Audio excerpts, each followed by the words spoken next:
Hi, this is a long video about why I am not a Democrat. Now I may be black, but I'm not a Democrat. I have six main reasons why I'm not. Now I'm going to start off with the number one reason. One, I am not gay. You know you be seeing those Democrats supporting that gay stuff with those rainbow flags? I'm not gay. And it's in the Holy Bible not to be gay. That's a sin. Here you go right here. You celebrating sin, but in the end it won't be bueno. And feminine men don't make it because the Bible says so. Question, do homosexuals make it to heaven? No. The first point I would make is that the Bible consistently tells us that God does not intend us to live in same-sex relations. That's in the Old Testament, that's in the New Testament. Marriage. Democrats generally support same-sex marriage, although Democrats remain largely divided on the issue. Republicans support the constitutional amendment to ban same-sex marriage. They strongly support civil unions between a man and a woman.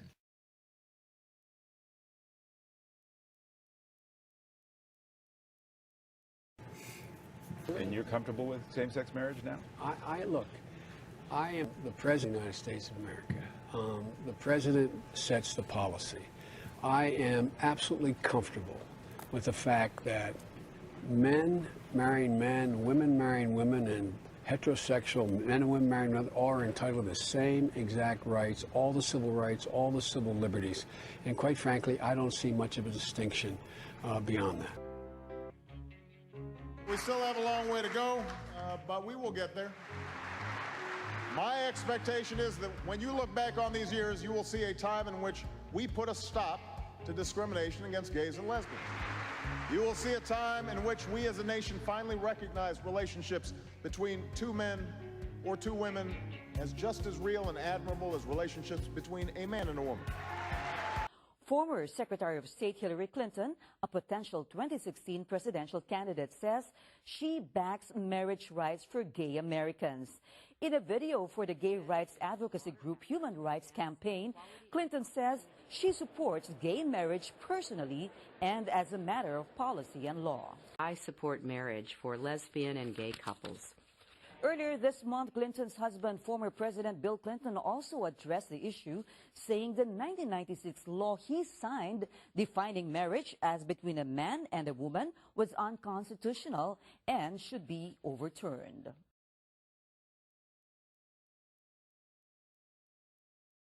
Mr. Speaker, on gay marriage, Leader Pelosi and several other Democrats say you're on the wrong side of history on this issue. Do you think that this is a civil rights issue? I believe that marriage is the union of one man and one woman. And the president and the Democrats can talk about all this all they want. When the mayor of a city chooses twice to march in a parade celebrating gay pride, that's a statement, and it's not a statement I agree with.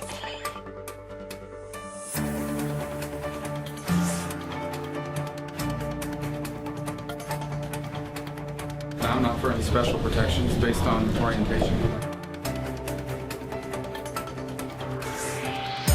don't think I've ever used the word gay rights, because I really don't believe in rights based on your behavior.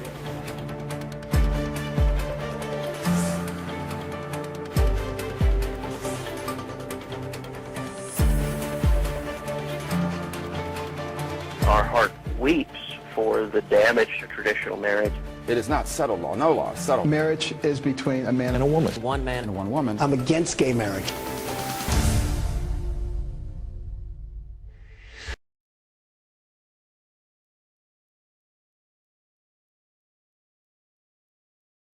You see, Democrats support things that the Lord say not to do, but try to make laws and make people stop doing things that the Lord tells us to do. They're devils. Number two, I believe in God. Now, about only 20% of Democrats believe in God, and about 90% of Republicans believe in God. Only 20% of Democrats believe in God. 80% don't. Check this out. The Republican Party is the party for Christians.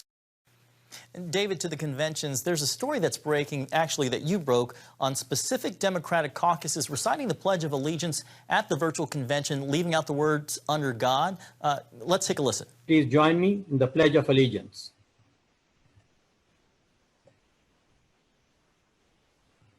I pledge allegiance to the flag of the United States of America and to the republic for which it stands, one nation, indivisible, with liberty and justice for all. I pledge allegiance to the flag of the United States of America and to the republic for which it stands, one nation, indivisible, with liberty and justice for all.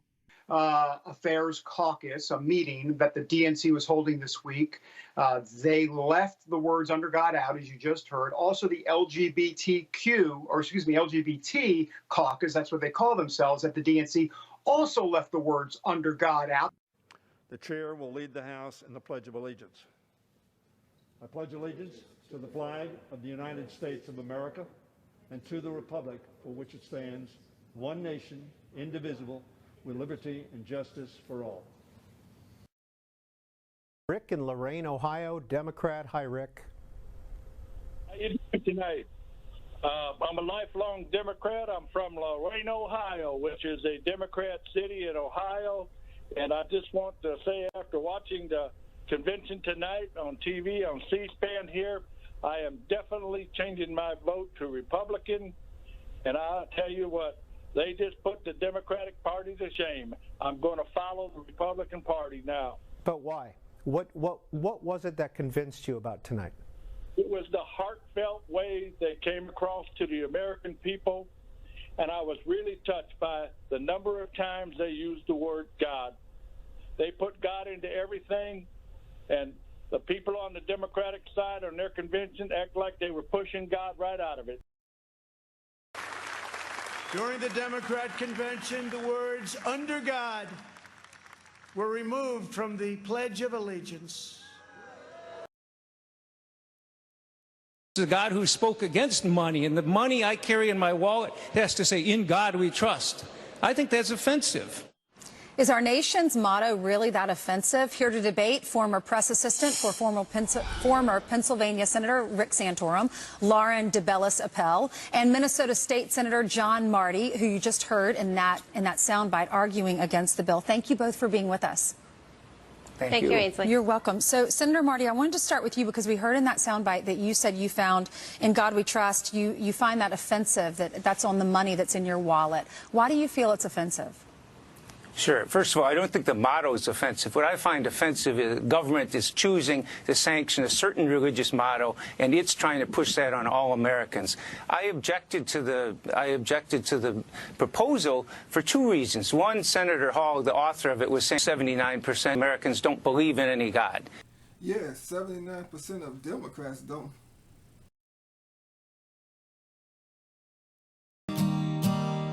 I've read the fiery gospel written, burnished rows of steel. As you deal with my condemner, so with you my grace shall deal. Let the hero born of woman crush the serpent with his heel, since God is marching on. And Trump brought it up in a tweet. He said that the Democrats removed "under God" from the Pledge of Allegiance on purpose. Well, of course we know it's on purpose. I mean, this is the same party that supports murdering babies in the womb.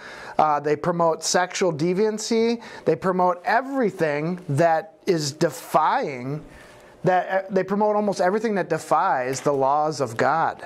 Everything that the Bible tells us to do, it seems as though that party has gone so backwards now, and they support everything that's opposite of what the Bible teaches us. And it's getting to the point where I don't know how anybody could be a Christian and vote for this party. I mean, they don't want to be under God.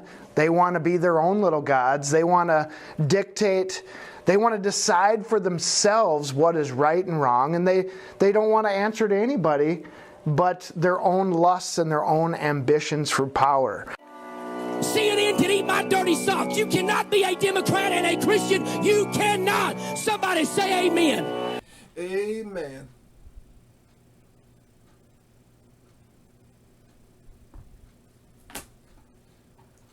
Now, number 3, I am not a criminal.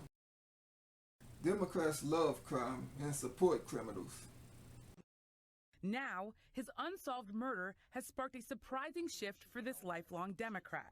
For the first time, she'll vote Republican. She believes Democrats are not taking spikes in crime here and across the country seriously enough. They weak. They don't fight hard enough, as to where the Republicans get up there and they pulling out all stops. Across town, Brenda Bickerstaff has been pushing for more police accountability since her brother Craig was killed in a police shooting in 2002. She worries the rhetoric of Democrats being tough on crime after years of being focused on police accountability will lead to more violence. When I hear tough on crime, I'm like, okay, they're going to start violating people's Fourth Amendment rights. People are going to get pulled over unlawfully for no reason. Unfortunately, it's going to affect the black and brown people. It's part of a nationwide trend these midterms. Crime is taking center stage. Like many Democrat cities, Cleveland has seen a dramatic rise in its murder rate.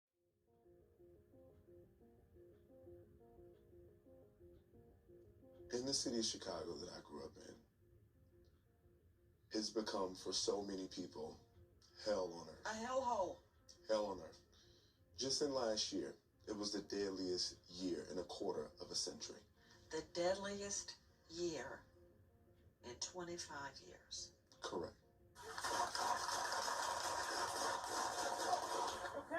We saw almost 800 homicides. We saw almost 3,600 shootings. Crime running rampant. And you know what new information has just come to light about all the crime that took place last year? Out of all of these events, thousands of them that took place in the city of Chicago, thousands of crimes, only 12% of those crimes have led to arrest. Oh, dear Lord in heaven. What 12%. is going on? Historic low numbers. Oh, wait, now, let me clarify. You said only 12% have led to arrests or convictions? Arrest. So they haven't even arrested anybody? Correct. 12% have led to arrest. 88% of crime victims never have the case solved. They don't get justice. What is going on? What's going on is those Democrats keep letting those criminals out of jail because they need those criminals to vote for them. Over 94% of criminals are Democrats. They know who they're going to vote for. When we talk about 7 major arrests, as the mayor alluded to, 21-year high. When we look at who we're arresting, we are arresting individuals that have been arrested sometimes 100 times since 2020. 100 times. I'd like to talk about another individual. This will be recidivist number 1. 101 career arrests, 15 convictions, 3 for felonies, 2 of those violent, 10 misdemeanor convictions, 88 arrests since January 1st of 2020. We all know what January 1st of 2020 was. Democrats even pay criminals. You know, in San Francisco, after somebody shoots somebody, they don't arrest them. They pay them $300 every month for shooting somebody. In San Francisco, if you want to get paid $300 a month, you got to go shoot somebody.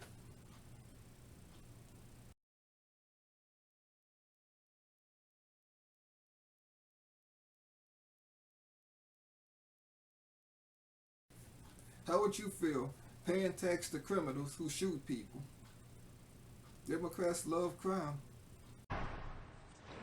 Cash for Criminals, a new program in, of course, San Francisco, will pay people at high risk of shooting others not to pull the trigger. These people will receive $300 each month, get paired with life coaches, and will be considered community ambassadors. It comes as gun violence is on the rise in that city. 119 victims this year alone, up nearly double from the same time last year. Joining me now, former NYPD lieutenant, law enforcement professor at Pace University, Darren Porcher. Just when I thought I'd seen it all, San Francisco wants to pay people not to shoot folks. This is absolutely absurd. This is a classic example of Democrats focusing on entitlement spending as opposed to a practitioner-based model. We need to implement something we refer to as precision policing. Precision policing is the deployment of officers in areas where you have the highest concentration of crime. That's how you fix the problem, not entitlement spending. And this is a clear example of the catastrophic failures in the city of San Francisco. Well, Starbucks interim CEO Howard Schultz says Democratic mayors and city councils have, quote, abdicated their responsibility in fighting crime and addressing mental illness. And when it comes to those Starbucks locations that have already announced they'll be closing, Schultz says this is only the beginning. After announcing store closures in Seattle, Portland, Los Angeles, Philadelphia, and Washington last week, Starbucks is now also reconsidering its public restroom policy due to rising crime. A policy that drug users and the homeless have taken advantage of in recent years. Quote, we need to reinvent Starbucks for the future, says interim CEO Howard Schultz, making note that the company must radically improve employee experiences. To that end, Starbucks senior vice presidents Debbie Stroud and Denise Nelson penned this open letter to employees last week to address the company's challenges, saying in part, you're also seeing firsthand the challenges facing our communities: personal safety, racism, lack of access to health care, a growing mental health crisis, rising drug use, and more. With stores in thousands of communities across the country, we know these challenges can, at times, play out within our stores too. We read every incident report you file. It's a lot. Starbucks critics say this is just another example of go woke, go broke. Crime victims say they felt victimized all over again when Mayor LaToya Cantrell showed up in court to support a juvenile perpetrator during sentencing. As Natasha Robin reports, the victims say they're angry and they want an explanation. I was in shock. She wasn't there for us. She was there for the assaultant and his mother, and she was supporting the crime. You know, your own mayor, isn't, supporting you. Crime victims in disbelief when they say Mayor LaToya Cantrell showed up in court to support the juvenile who carjacked them. Of course she was supporting the crime. She's a Democrat. Democrats love crime and support criminals. Oh, and one more thing about this criminal thing. You know this man, David Chipman, he admitted that he would like to make it easier for criminals to use silencers to protect their hearing when shooting. He admitted he would like to make it easier for criminals. Now, if you don't know what a silencer is, that's something when you shoot a gun, the gun wouldn't be that loud. It would be quiet to protect your ears. And he wanted to make it easier for criminals. Is it not also true that some people might want to protect their hearing while shooting? Senator, as I said before, it's my belief that those who want to buy silencers to protect their hearing, there's a method to do that. There are many companies that sell National Firearms Act weapons, and there's a process to do that. Yep. What I was addressing was making it easier for criminals to use silencers, a threat that our nation has really avoided because of a strong law passed in 1930. Yeah. All right. Look, I get it. My time's expired. And I think this is very concerning for someone who's had a series of inflammatory statements. It's very concerning that we're considering confirming you to be our lead law enforcement officer for our gun laws. Thank you, Mr. Chairman.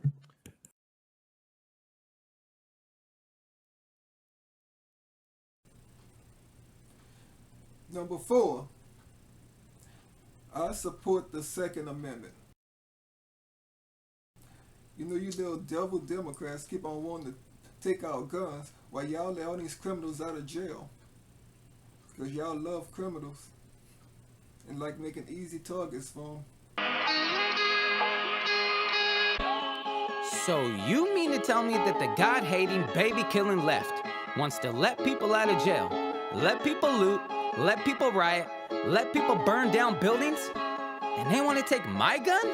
What the? Hell yes, we're going to take your AR-15, your AK-47. We're not going to allow it to be used against our fellow Americans anymore.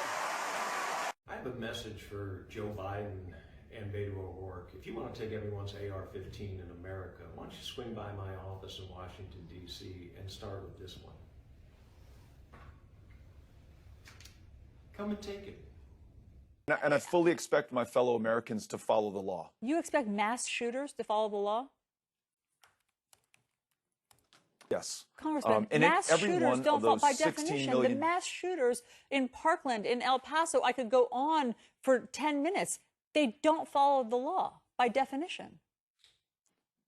There are so many instances where the proposals that we've made, whether it is a universal background check or a red flag law or ending the sale of weapons of war or buying those that are out there back, would have stopped many of the shootings that we see in a country that loses 40,000 people a year to gun violence. Would it stop every single shooting? No, but that should be no excuse for not taking action now while we have the opportunity to do the right thing. Yeah. And we also shouldn't be limited by the politics or the conventional political wisdom or the polling or the consultant class or the NRA on finally taking decisive action. Understood. And I think that what Mayor Buttigieg was saying, yeah, it's obviously think high, aim, shoot for something aspirational, but it doesn't make sense that people are going to hand over their assault weapons. If they're mass shooters, if they want to do harm to people, they're not going to follow the law. So then what's your plan? Yeah. So I don't know that you make any law or stop making any law because you fear that some people will not follow the law in any part of American life. And so, yes, if somebody has an assault weapon, a weapon of war, and poses a danger to people in their lives or people in their community or people in our lives, then we're going to stop them. And meaning what? And, You're going to go to their house. Just tell us how it works. You're going to go to if somebody doesn't voluntarily hand over their assault weapon, you're going to go to their house, and then what? If we pass this law, then I expect our fellow Americans to follow the law. And this is not speculation. We've seen other countries do this, like Australia, that have seen a significant decrease in law. Law-abiding people follow the law, but our problem is with mass shooters who don't. Hey, stupid! Even CNN knows that what you're saying is stupid. And by the way, if you yourself you just admitted, Beto, that your plan will not stop all mass shootings. Well, I mean, it won't stop all mass shootings, just like a lot of them and stuff. How do you propose that American citizens protect themselves if you want us to give you our protection? Now, these Democrats keep whining, saying, ban guns, protect our kids in school, stop protecting guns, keep our children safe in school, ban guns. Well, I have a question for you. If a criminal wanted to go and mass shoot at any school and kill over 50 people at any school, what school would he pick to go to? What school would the criminal pick to go to mass shoot at? On what planet does it make sense to bust thousands of children into schools across the country, take away all forms of armed security, and then post signs on the buildings advertising that everyone inside is unarmed and defenseless?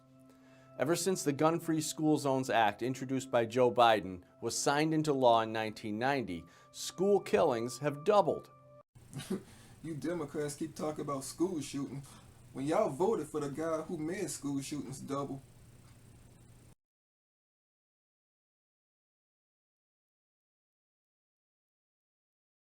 As a matter of fact, they have thousands of schools with armed teachers, and not a single one of those schools ever had a shooting. Only the gun-free zone schools have them. Over 2,000 schools have armed teachers with guns. Not one single of those schools ever had a shooting. Only the gun-free zone schools. Because more guns equals less crime, and less guns equals more crime. Let's review this obvious fact. Columbine High School, 13 killed, gun-free zone. Aurora, Colorado movie theater, 12 killed, 58 wounded, gun-free zone. Edmond, Oklahoma post office, 14 killed, gun-free zone. University of Texas, 18 killed, gun-free zone. Washington Navy Yard, 12 dead, gun-free zone. Luby's Restaurant in Killian, Texas, 23 killed, gun-free zone. Fort Hood Military Base, this is a military base, gun-free zone, 13 killed. Virginia Tech, 32 killed, gun-free zone. Sandy Hook Elementary School, even though there's zero evidence to suggest that anyone died that day, and mountains of evidence which point to media cover-ups, government foreknowledge of the event, crisis acting, and tampering with potential evidence, including the fact that there's not even one single snapshot of the gunman walking through the hallway from the newly installed school security cameras, it's reported that 27 people lost their lives. Sandy Hook was a gun-free zone.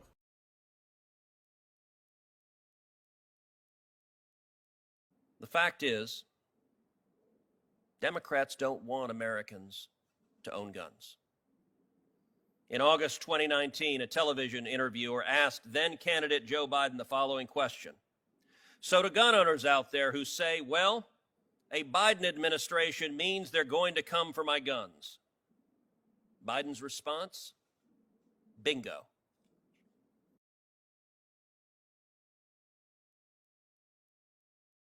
Gun owners out there who say, well, a Biden administration means they're going to come for my guns. Bingo. Whether you own a gun, because we're about to really take away all your rights and you're not going to be able to defend yourself. There's only one thing that has been proven to stop a bad guy with a gun, and that's a good guy with a gun. Sadly, this is something I learned from experience on a fateful Sunday morning.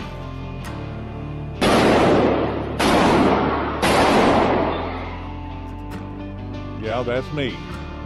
Gun control and gun-free zones don't stop criminals. They create helpless victims with no means to defend themselves from evil. Criminals have never followed the law, and I promise you they don't intend to start now. When seconds count and police could be minutes or even an hour away, it's vital that law-abiding citizens are empowered to protect our schools, churches, and local communities. The wolves are always right outside the door.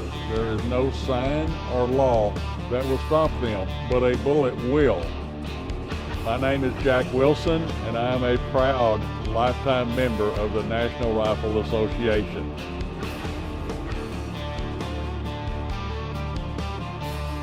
Joe Biden, he's mad that Jack Wilson has saved over 200 lives. He feels sorry for the criminal. To make you understand how insane Joe Biden's gun control plan is and what's really at stake. You hear a lot about how Joe Biden will destroy the Second Amendment, but what does that really mean?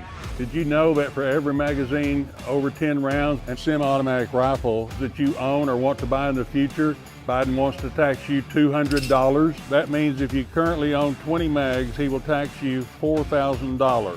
That's tens of billions of dollars of taxes on law-abiding gun owners. He wants to make gun ownership only affordable to the elite. But how is he even going to know how many mags I have?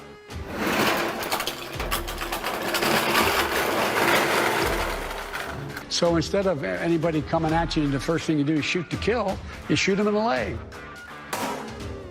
You know, Joe, I can make that shot. But that day in the church, I didn't have the opportunity to shoot in the leg. The idea that we don't have elimination of assault-type weapons, magazines that can hold multiple bullets in them, is absolutely mindless. Hey, Joe, this is the very AR-15, or as you call it, Your AR-14. In my hands, it stopped a mass shooting. Put a terrorist down in the matter of seconds with this gun, and it's not even a weapon of war, or whatever that means. You know what Joe told me? That I shouldn't have been armed in that church.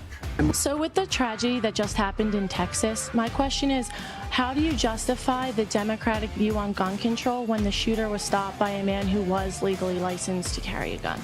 Well, first of all, shouldn't be carrying.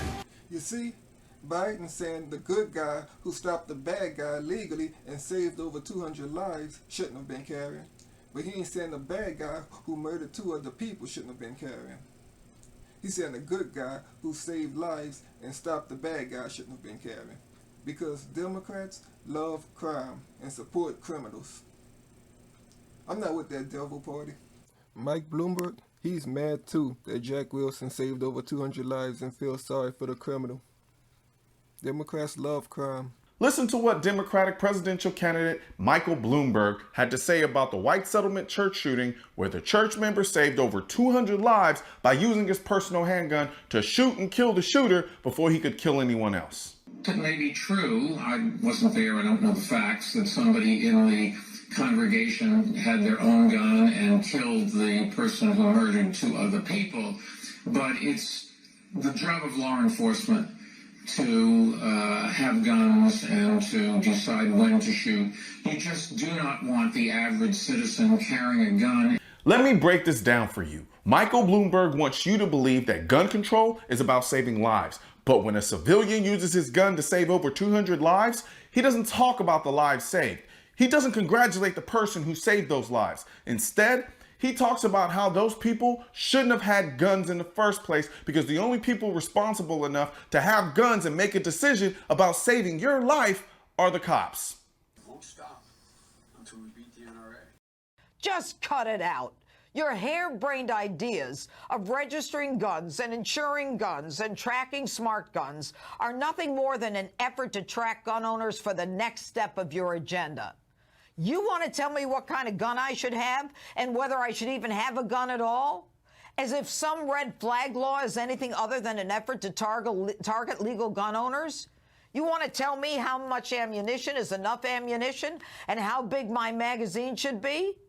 Well, here's my answer and every other law-abiding gun owner's answer. It's not only no, it's hell no. And I don't need your permission or your sanctimonious condescension as to the reason I should or shouldn't have a gun. I own guns because it's my right. It's my Second Amendment right. And no one in Washington gave me that right. It is a natural right that is confirmed by the very people who founded this nation. And I don't want to hear about your politically correct nonsense or your effort to stop manufacturers from making guns. It's time to stop the demonization of lawful gun owners and start prosecuting illegal gun owners. It's time for you leftists to go after real crime instead of imagined crime. We are unafraid law-abiding gun owners, and we are not going to allow some leftist, fascist-inspired agenda to overturn our constitutional right to bear arms.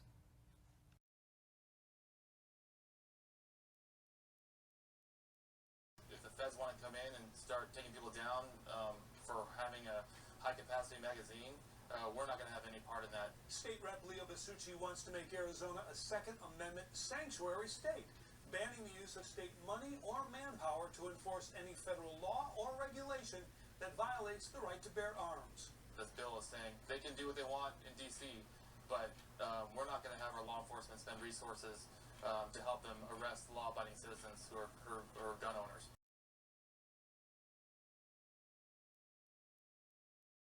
All you're going to accomplish is taking guns away from the good people, and the bad people are still going to have them. No, that's not true. The statistics say that if you have a gun at home, you are 22 times as likely to shoot a family member or a friend as to somebody breaking in. Don't try to go for a gun. You've got somebody pointing a gun at you. You think you're going to be able to outshoot them? That's one of the stupidest things I've ever heard.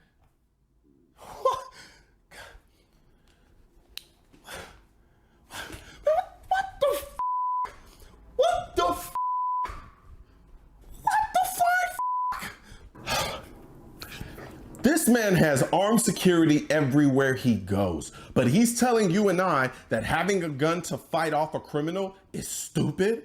He not only doesn't believe in firearm ownership, he doesn't believe in self-defense. He does for himself, but for you and I, the little peon citizens, oh, no. You don't get self-defense because that's stupid. Why would you want to stop someone from killing you? Keep in mind, he didn't refute the fact that criminals would still have guns. He just said, you're more likely to shoot someone with your gun. I told you, he thinks everyone with him and his elite friends are stupid and need to be saved from themselves. Yet he walks around with personal armed security.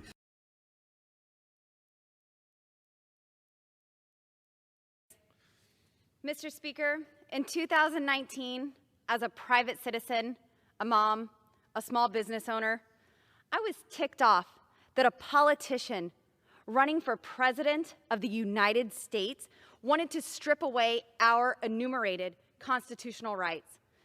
So with my Glock on my hip, I drove 3 hours to tell Robert Francis O'Rourke, also known as Beto, hell no, you're not taking our guns.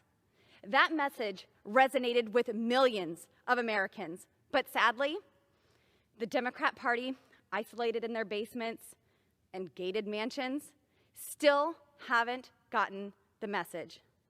Those on the left who'd steamroll the rights of law-abiding citizens are still at it. My colleagues on the other side of the aisle seem to be totally oblivious to the message Americans sent in 2020. Nearly 8.5 million Americans purchased a firearm for the very first time in 2020. With the left defunding the police, Antifa rioting, looting, burning down businesses, people made the reasonable and rational decision to take self-protection seriously and arm themselves. And the Democrat response? More regulations, more bureaucracy, more control, less freedom.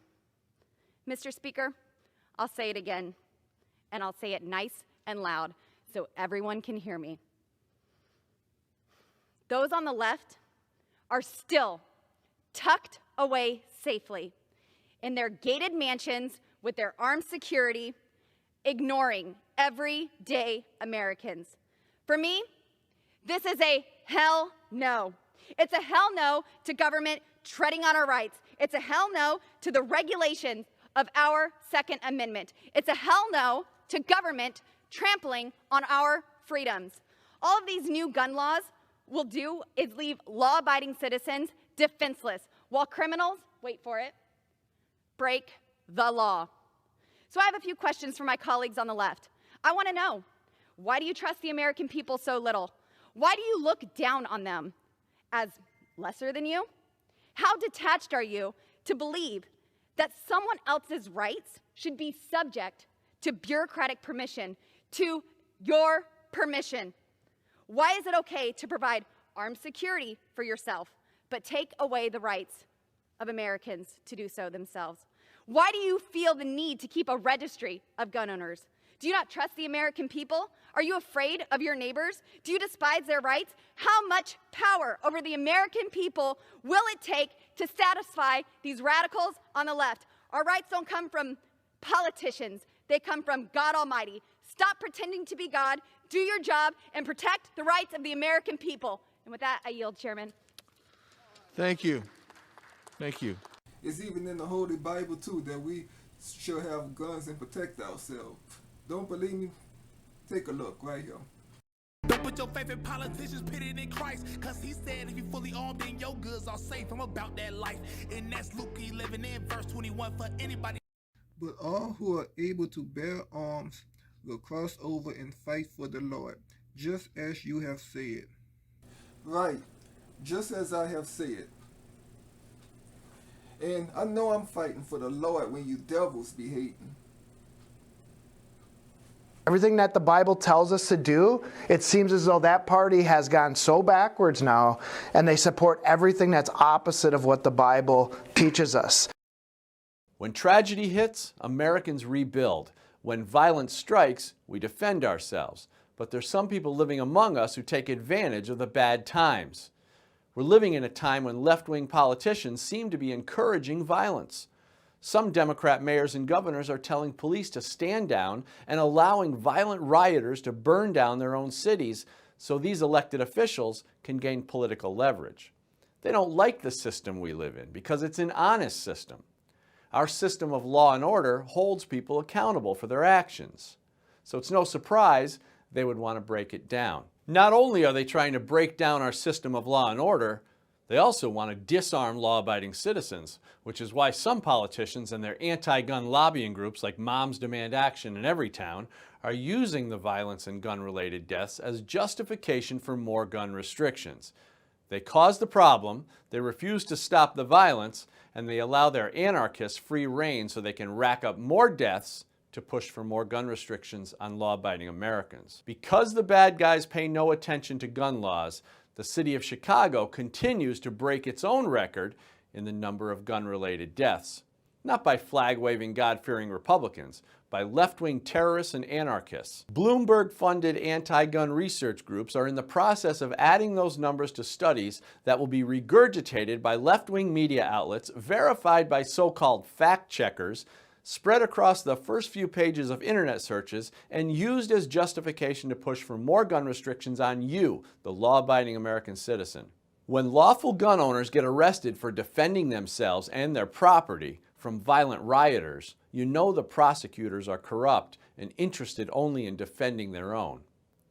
Just like the left creates the racial divide so they can claim to be the justice warriors, they perpetuate violence, destruction, anarchy, and bloodshed so they can claim to be the party of peace. Because of the unnecessary violence in our country, gun purchases have doubled from this time last year. NICS background checks show us that 40% of those gun purchasers are first-timers. How many of those first-timers do you think will start supporting the Second Amendment and voting Republican? There's a mass exodus out of blue states and violent blue cities because regardless of political affiliation, people want to be safe, and they understand which party is putting them in danger. It's my God-given right to have it. Your God-given right. My God-given right, my constitutional right to have it. Okay? And nobody, no tyrannical government is going to come and take it away from me. It's not going to happen. Gun owners here are resisting new measures proposed by Democrats who for the first time in decades control the General Assembly, setting up a battle over a long, proud history here of liberal gun laws, including owning assault rifles. The Virginia government is trying to take these people's weapons away, and that's what they get for voting Democrat. Don't be a Democrat. Now, before I go to number 5, I gotta show you one more thing that's in the Holy Bible. Now, this is not one of my reasons. As a matter of fact, it fits all of my reasons. Here you go, right here. A wise man's heart directs him toward the right, but the foolish man's heart directs him toward the left. And I'm showing you right now how foolish the left is. Number 5, I don't defund the police. Now, only Democrats defund the police. I support the police.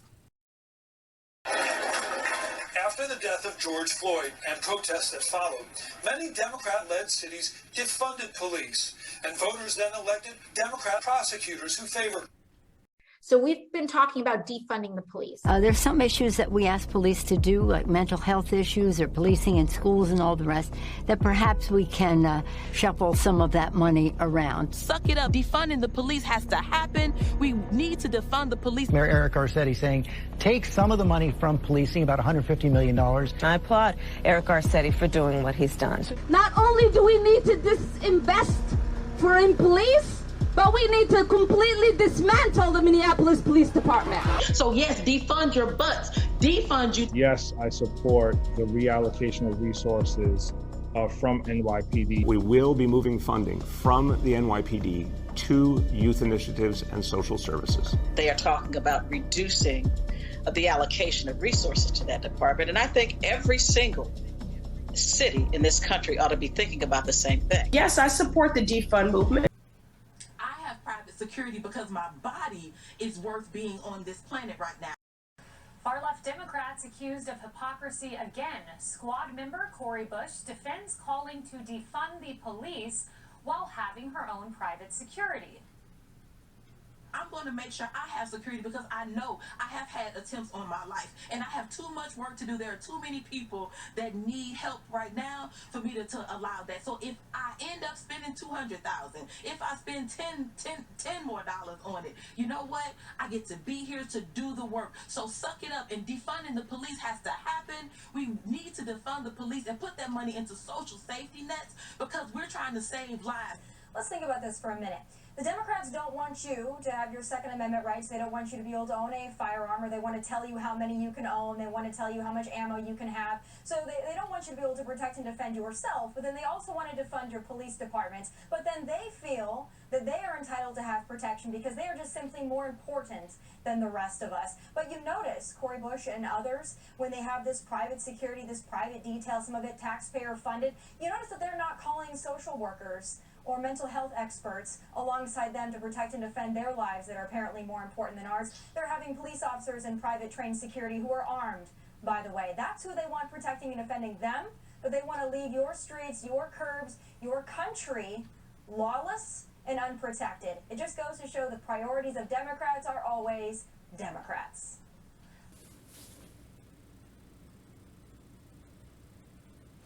Now, let's go into the last reason. Number 6, I want my freedom. You know, you crazy Democrats keep on wanting to control our lives and tell us what to do just because y'all don't like it. Or just because y'all want it. Well, no, we ain't gonna be listening to y'all. We know our rights. These crazy Democrats even was protesting to remove the First Amendment freedom of speech, to try to ban words that they don't like. I don't know who the hell they think they are, trying to ban words that they don't like. I know my rights.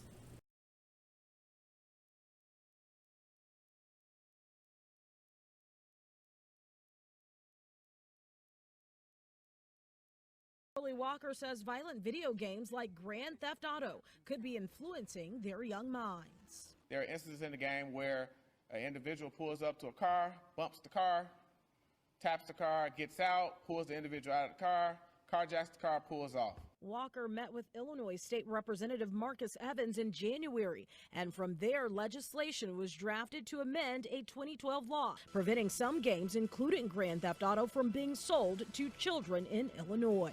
House Bill 3531, which will ban these video games and send a message. Different versions of Grand Theft Auto have been banned. And today we have the Michigan governor, Democratic governor, of course, wait until you hear this, who has, wait until you get this, yeah? She has banned the sale of seeds. She doesn't want people buying seeds.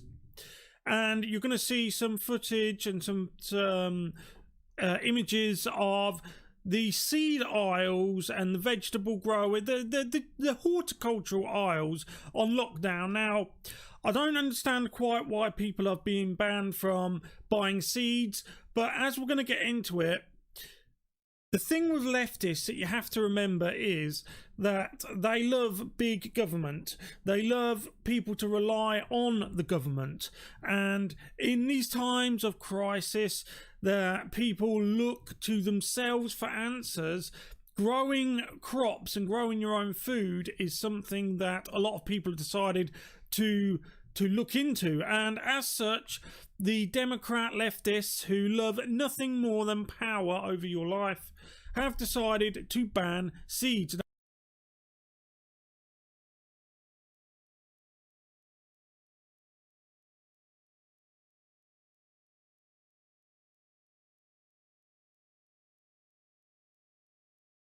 Parents are saying enough is enough when it comes to the government and school districts telling them how to keep their children safe. Parents tell me they've been going back and forth with the Wentzville School District and the St. Charles Health Department about mask mandates in schools. Although masks are no longer required for vaccinated residents in St. Louis City and County, the Wentzville School District is still enforcing the mandate. Parents say they should be the ones making the decisions for their children, and a parent present saying at this point it's child abuse. Amy Benninghoffen says her daughter, who is an exemplary student, was sent home from school for refusing to wear a mask. Another student told the school board she has missed the equivalent of 3 months of school for being sent home from contact tracing, although she herself has not once been sick. Listen to what some of the protesters here had to say today. And we're saying, well, it's parents. Parents should be in charge of making the health and safety decisions of their children. So that's why we're here today, to just say we're taking that right back and we're done with the masks. The message here today: free the smiles. Parents say they are going to continue protesting and protecting the rights of their children until action is taken. Reporting in St. Charles, I'm Michaela McGee, News 11.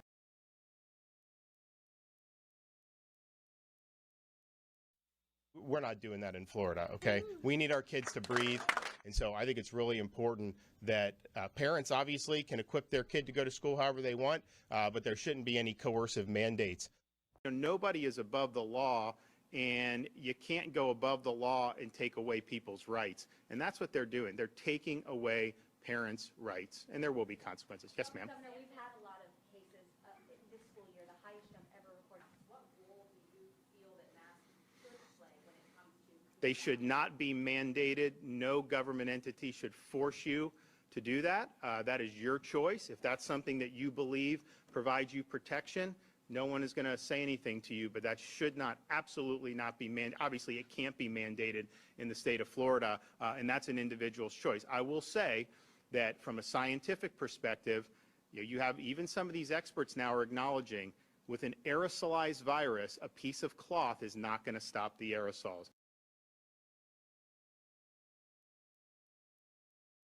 Get vaxxed or get taxed. Under a bill proposed in the Rhode Island Senate, you'd be taxed $50 a month if you're not vaccinated against COVID-19. Bell said thinks it's important to start the conversation now. Meanwhile, critics are loudly opposing it, saying it penalizes someone's personal medical decision. 12 News reporter Sheena Losciuto spoke to Senator Bell and has more from the Tech Center.